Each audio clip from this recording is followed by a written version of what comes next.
By May 1945, the oceans had fallen silent. Europe lay in ruins. Hitler dead, Germany surrendered. In the Pacific, America's war machine pressed toward Japan itself. The Imperial Navy, once a storm that shook half the world, was a wreck. Carriers sunk, battleships gone, fuel cut off. What remained were silhouettes at anchor, ships that could not sail, planes without pilots, sailors waiting for the inevitable. And yet, in the steaming waters of Southeast Asia, one predator still moved. Her name was Haguro, a Myoko-class heavy cruiser, long-hulled and knife-sharp, veteran of every great campaign. She had hurled shells at Java, dodged bombs at Midway, fought through the night battles of Guadalcanal, and survived the apocalyptic furnace of Leyte Gulf while larger giants died around her. Scarred but alive, she carried her legend with her wake. To her weary crew in Singapore, she was more than a warship. She was proof that fate could still be defied, a survivor in a navy of ghosts. But legends cannot choose their last mission. Orders crackled in the wireless rooms. Operation Myogo. A high-speed run north, through the narrow throat of the Malacca Strait, to lift starving garrisons from the Andamans. One cruiser, one destroyer, kamikaze, to face waters already owned by the enemy. It was no longer strategy. It was desperation with a timetable. The Malacca Strait is a corridor of shifting currents and sudden squalls. For the Japanese, short on radar and aircraft, its storms promised cover. For the British, with ships that could see through darkness, it promised a perfect trap. 5 modern destroyers, Samaras, Venus, Verulam, Vigilant, Virago, waited like wolves, armed with radar that turned night and rain into daylight on a screen. They had honed their craft in the Atlantic and Mediterranean, where only the side that mastered the dark survived. On the night of departure, Haguro's boilers thundered. Lines were cast off. Floodlit docks slipped astern as the cruiser gathered speed. On her bridge, Vice Admiral Shintaro Hashimoto and Captain Kaju Sugura bent over charts. Shoals, tides, rain squall lanes. The plan was simple. Run hard, run fast, be gone by dawn. Below decks, sailors checked torpedo gyros and ammunition hoists. Damage control parties rehearsed their routes. Men who had cheated death a dozen times steadied themselves for another throw of the dice. And outside the harbor, beyond the reach of human eyes, 5 British destroyers adjusted their stations. Engines quiet. Radar antennas spinning. Their crews waited with the calm of hunters who already knew where the prey would come. The rain thickened as Haguro entered the strait. Warm torrents hissed on her steel decks, drumming against gun shields. Lightning pulsed far to the northwest. Lookouts strained through soaked binoculars, searching a horizon that no longer existed. They were the finest eyes in any navy, but no eye could pierce a curtain of tropical rain.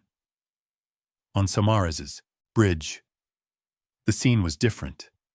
Darkness shrouded the compartments, broken only by the green glow of radar screens. Calm voices marked ranges and bearings. On the plotting table, a single blip grew steadier, resolving into a course line aimed directly at the flotilla's net. Haguro surged forward, her bow tearing white water, her engines steady at full power. On the bridge, the compass card glowed. The deck thrummed.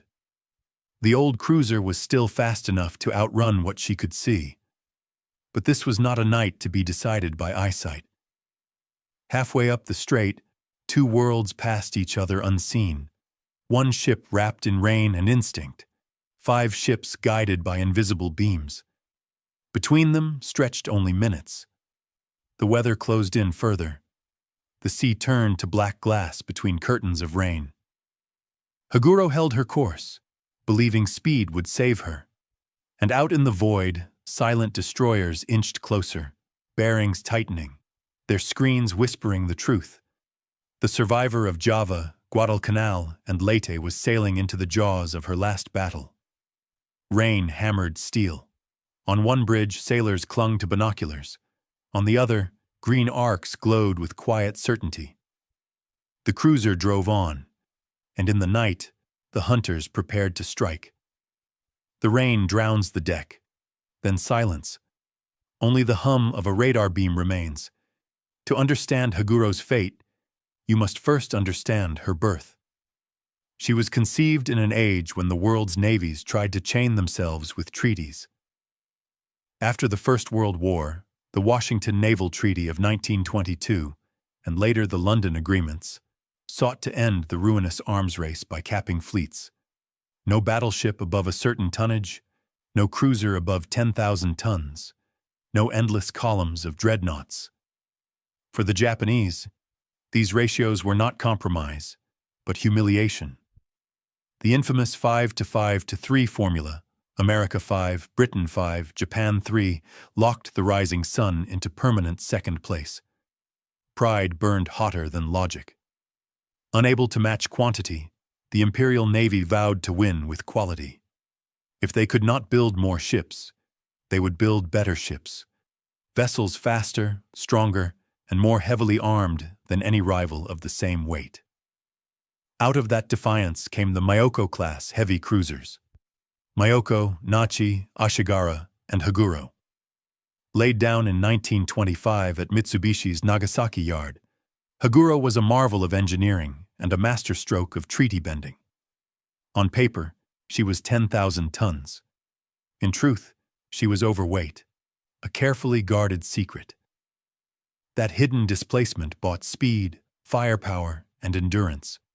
Her silhouette was sleek and long, her bow curved like a blade slicing the sea. She could make 35 knots, fast enough to run down a merchant convoy or evade a lumbering battleship. But it was her armament that set her apart. 10 8-inch guns in 5 turrets, 3 forward, 2 aft. Most foreign cruisers carried 8 or 9. Haguro carried 10, arranged for maximum weight of fire, and beneath her decks lay the weapon that made Allied captains lose sleep. 16 long, narrow tubes, gleaming with menace. Inside them, the Type 93 torpedo, nicknamed by the Allies the Long Lance. Fueled by compressed oxygen, volatile but efficient, it could sprint nearly 25 miles at 50 knots, carrying a 1,000-pound warhead, all while leaving barely a trace on the surface. A perfect weapon, silent until the moment of impact. No other navy possessed anything like it. To make room for such power, compromises were made. Her armor was thin, her protection light. She was a glass cannon by design, built not to absorb blows but to strike first and strike hardest. On the day she slid down the ways, her pagoda mast bristling with rangefinders, Haguro was arguably the most formidable heavy cruiser afloat. The Imperial Navy paired such designs with ruthless training. Crews drilled endlessly in night fighting, torpedo salvos, and high-speed maneuvers. Lookouts learned to read the sea by starlight. Gunners learned to fire blind on instinct. When war erupted in 1941, Haguro and her sisters were at the point of the spear. She earned her first blood in the Battle of the Java Sea, February 1942. There, a patchwork Allied fleet, American, British, Dutch, Australian, tried to bar Japan's advance into Southeast Asia. It was a lopsided, chaotic melee. Haguro's guns thundered, her shells finding the Dutch cruiser De Ruyter and helping send her to the bottom. Her salvos crippled HMS Exeter, forcing the proud British ship to scuttle. By battle's end, the Allied line was broken, their navies shattered in those waters. The way to the oil fields of the Indies lay open. For the sailors aboard Haguro, it was vindication. She was not only a weapon, she was a statement that Japan would not be bound, that the treaty limits had been a lie. To Allied survivors, she was proof of a new, terrifying age of naval war, an enemy cruiser with the guns of a battleship and torpedoes no one could match. But even in triumph, shadows crept in. The very qualities that made her brilliant also made her brittle. Her hull was overloaded, her armor thin. She carried weapons so advanced, they bordered on reckless. In every victory, she was gambling that speed and firepower would strike before her opponent's guns could answer. In 1925, it was a winning gamble. By 1945, it was a philosophy already obsolete. Still, for 2 decades, Haguro remained the embodiment of Japan's defiance. A blade forged to cut through treaties, wielded with pride and precision. She was proof that numbers alone did not decide battles, that a single superior ship could change the balance of a sea. But ships, like doctrines, age, and as Haguro's wake spread wider through the Pacific, the seas themselves were changing. Airplanes now decided campaigns. Radar turned night into day. Battleships were rusting, carriers ascendant. The cruiser, once the queen of the Middle Seas, was caught in a world moving past her. By the spring of 1942, Haguro had carved her legend at Java. Yet the war was only beginning, and the ocean still had trials that would test her to breaking. Steel groans as a ship heels into the wind. The sound fades into the dark, leaving only the whisper of waves. For the next 3 years, Haguro's life became a ledger of every major campaign in the Pacific. Her story was the story of the Imperial Navy itself, rising with early triumph, grinding through attrition, and staggering under the weight of American industry. At Coral Sea and Midway, she stood in the wings, part of supporting forces that never fired a decisive shot. But in the Solomon Islands, there was no hiding in the wings. There, in the steaming cauldron around Guadalcanal, Haguro earned her reputation as the ship that simply refused to die. The battle for Guadalcanal was not just an island fight. It was a struggle over a single airstrip, Henderson Field, whose planes could choke Japanese supply lines. To keep their troops alive, Tokyo unleashed the Tokyo Express, desperate, high-speed night runs through the narrow waters of the slot. Battleships, cruisers, destroyers, all pressed into ferry duty. Haguro was among them, her long decks stacked with troops and supplies. Each run was a dance with death. By day, American bombers scoured the sea. By night, U.S. destroyers and PT boats prowled the dark, hunting like sharks. Haguro's lookouts strained their eyes to catch the pale flash of a torpedo wake. Her guns flashed blindly into the void. The men aboard knew the odds. How many times could a cruiser survive such a gauntlet? In November 1943, she nearly didn't. Ordered to intercept American landings at Bougainville, Haguro joined a powerful Japanese force at Empress Augusta Bay. It was night, pitch black, a chaos of gun flashes, star shells, and screaming engines. Maneuvers came fast. Hard rudder, full power, evade torpedoes. And in the confusion, Haguro slammed into her own sister ship, Myoko. The collision was catastrophic. Steel shrieked. Plates buckled. A section of Haguro's bow was sheared away, water gushing in, flooding forward compartments. For most ships, that would have been the end. But Haguro's crew fought like men possessed. Damage control teams crawled into the dark with shoring timbers and collision mats, battling floods with pumps that rattled and screamed. Bulkheads were sealed, fires snuffed. Slowly, painfully, the cruiser stabilized. Wounded but unbroken, she limped back to Truk. The sea had tried to claim her, and failed.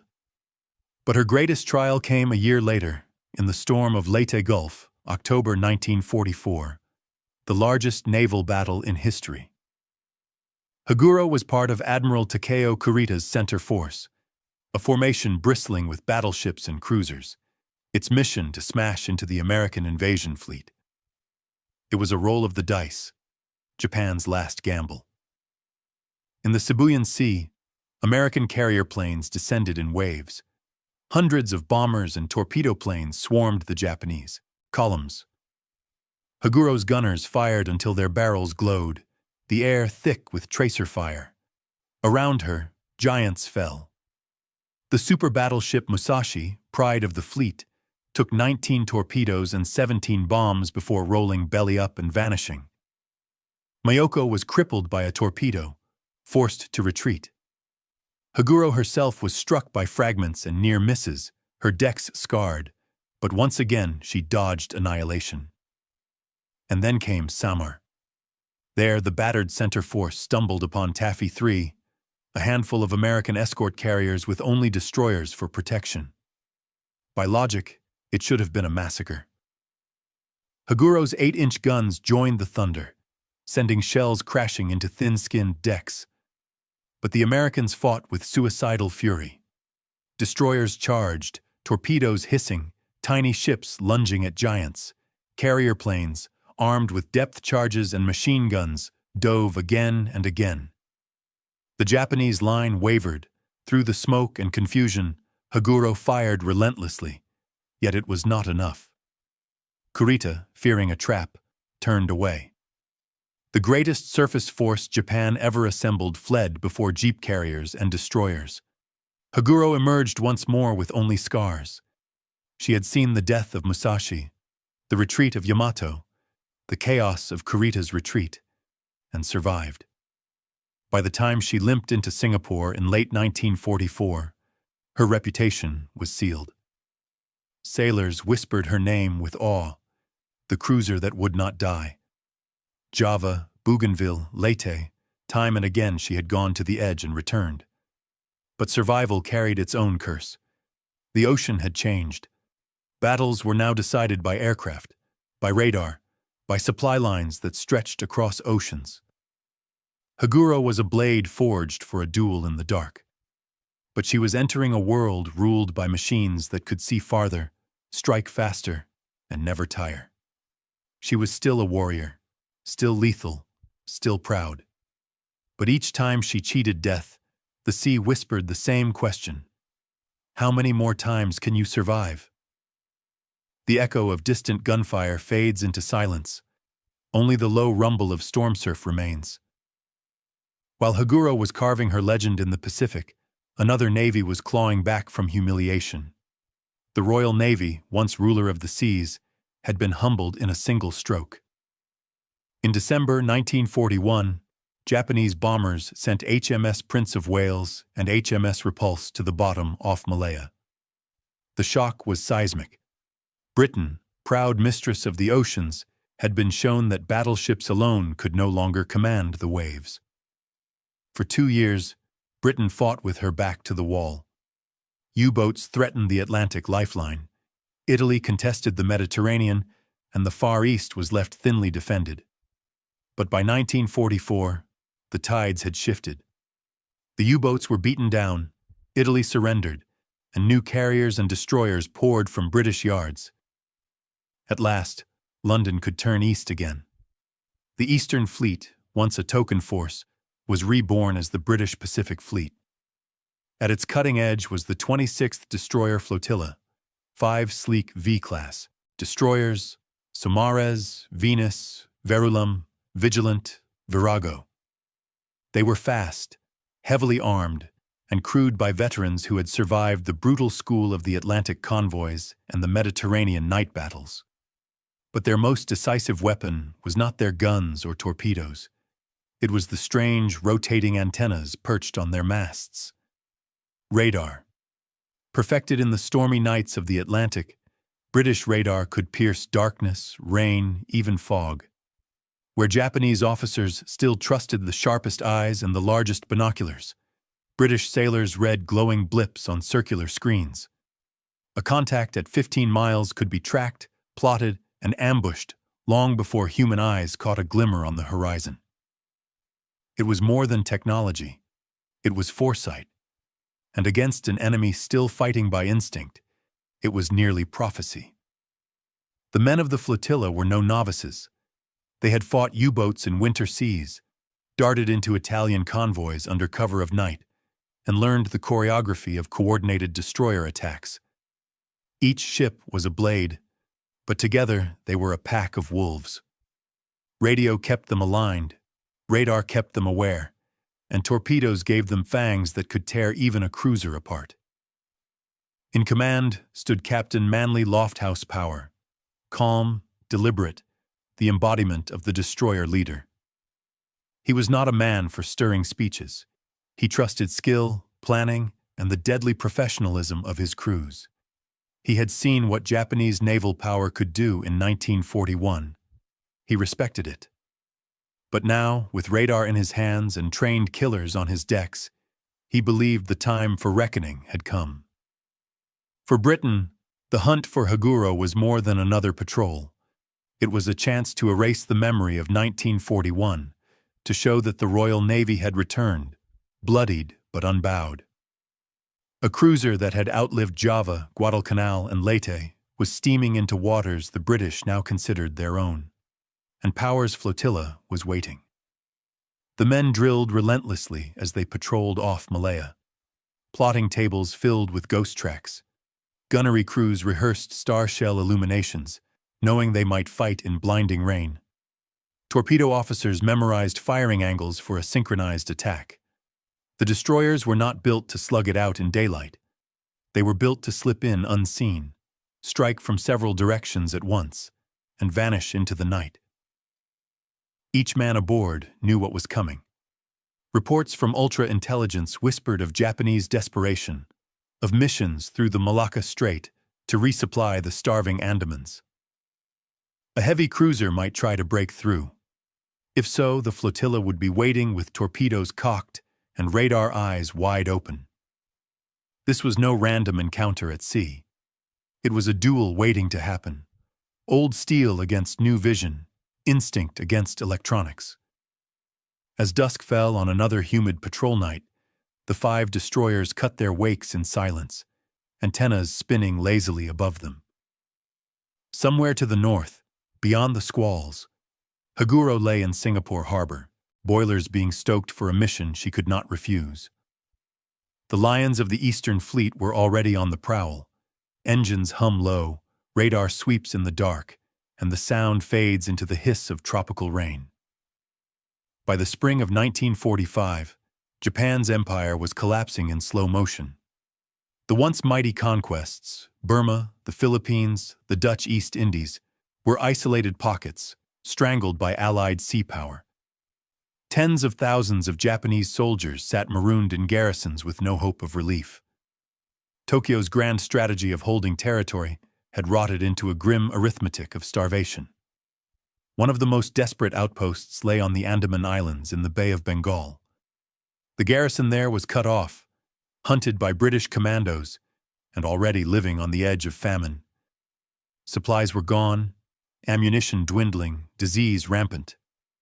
For the Japanese High Command in Singapore, leaving them to wither was unthinkable. Evacuation was not only duty, it was a matter of honor.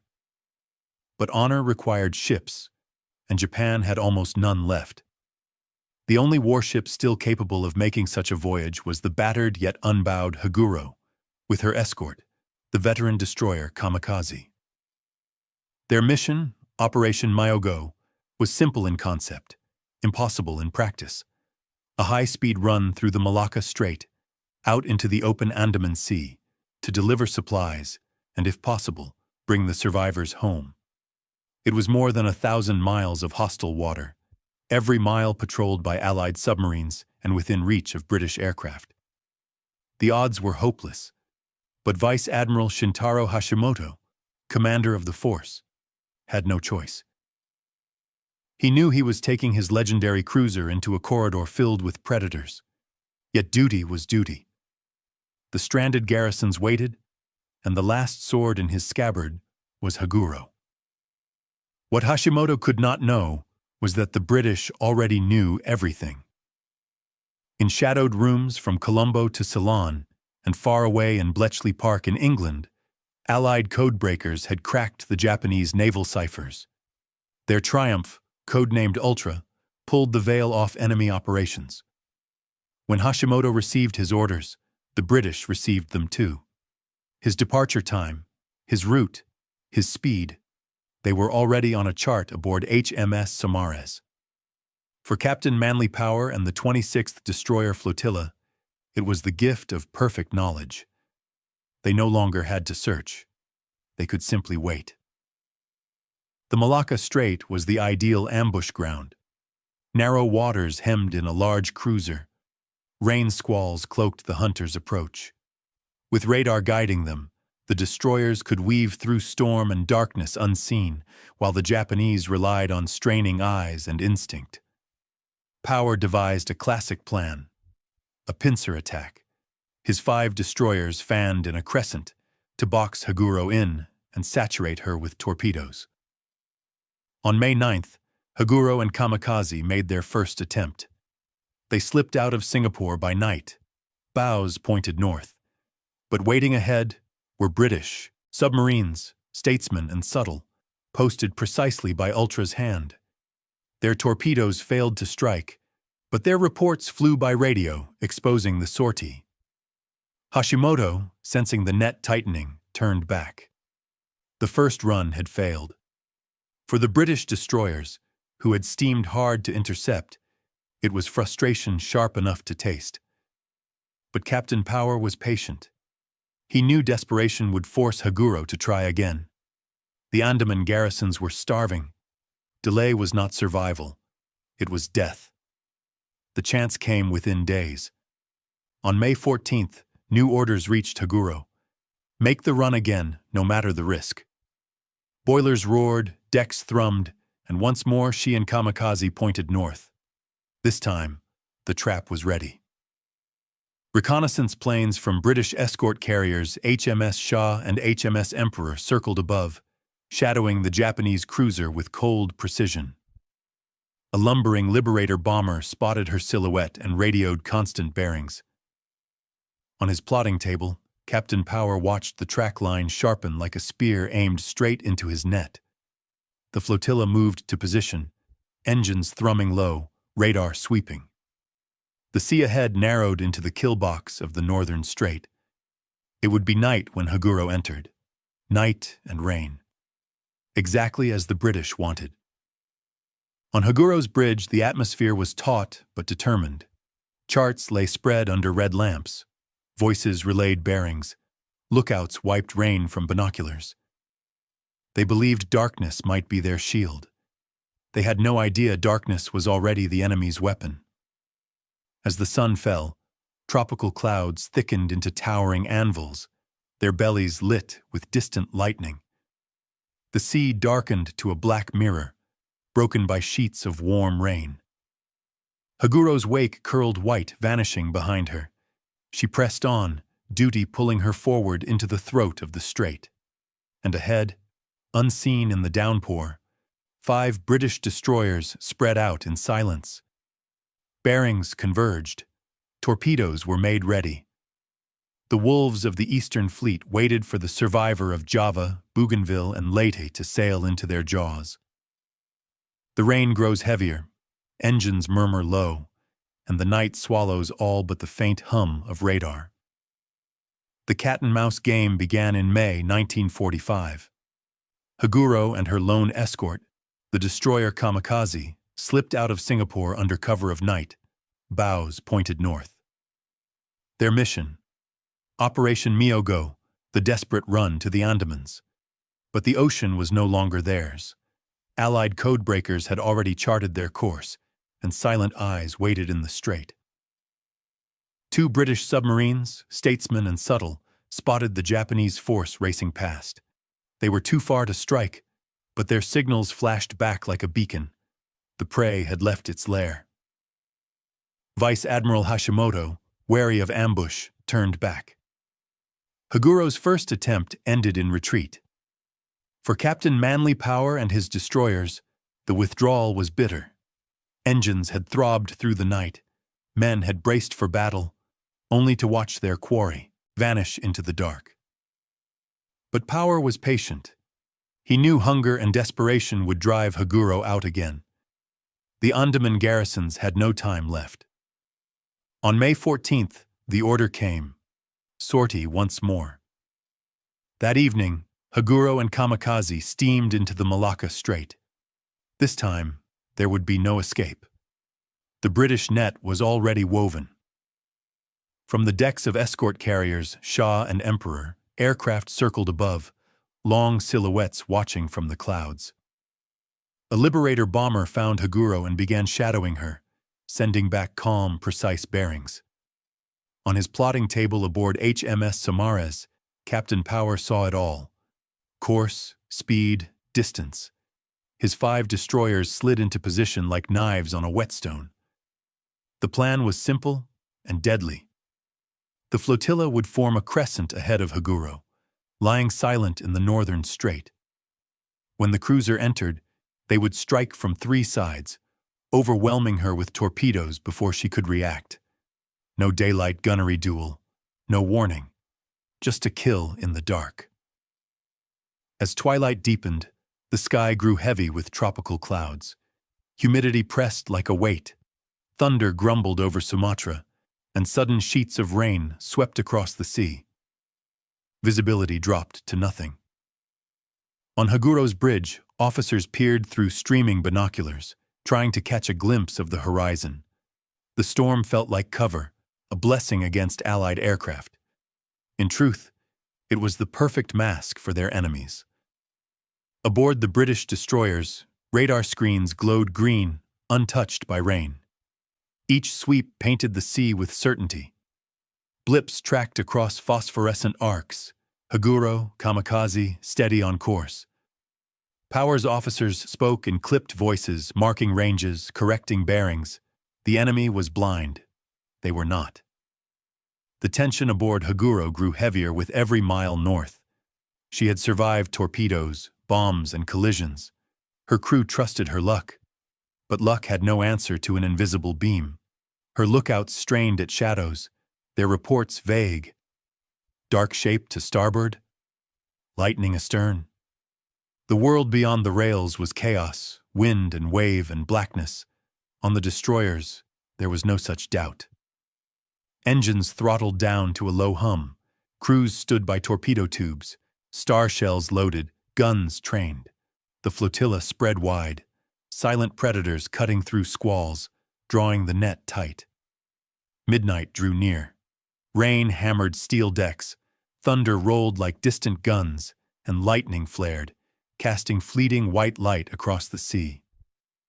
Haguro pressed on, unaware that every turn of her screws carried her deeper into the jaws of a trap. For Hashimoto, command weighed heavy. He knew the risks. He knew the Allies watched the seas. But the mission was duty, and duty left no choice. He stood on the bridge, coat damp, eyes fixed ahead into darkness he could not pierce. For Power, the choice was already made. He held the advantage of vision, of knowledge, of time. His destroyers were poised. The rain that blinded the Japanese was his. Cloak one fleet sailed by instinct, the other by electronics.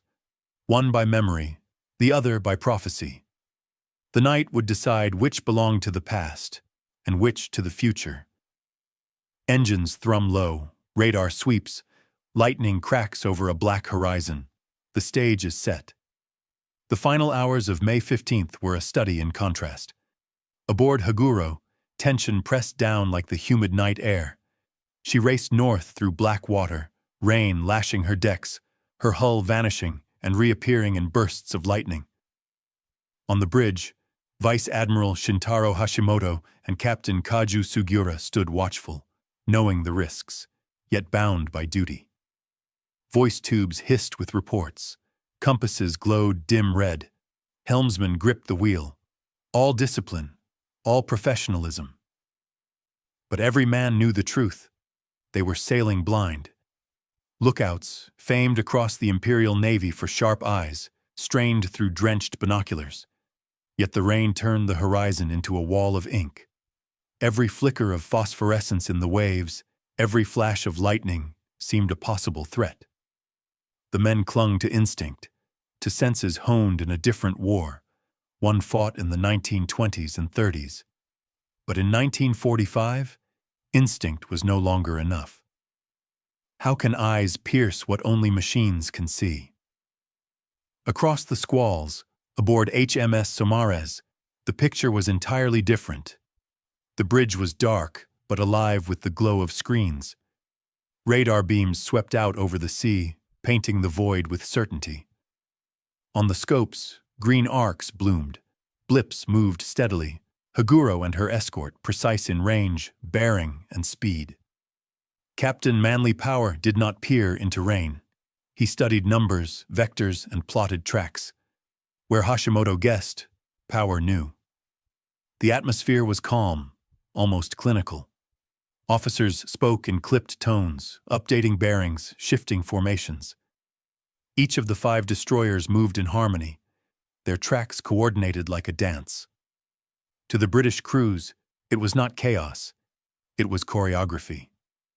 They could see their enemy long before a human eye would ever glimpse her.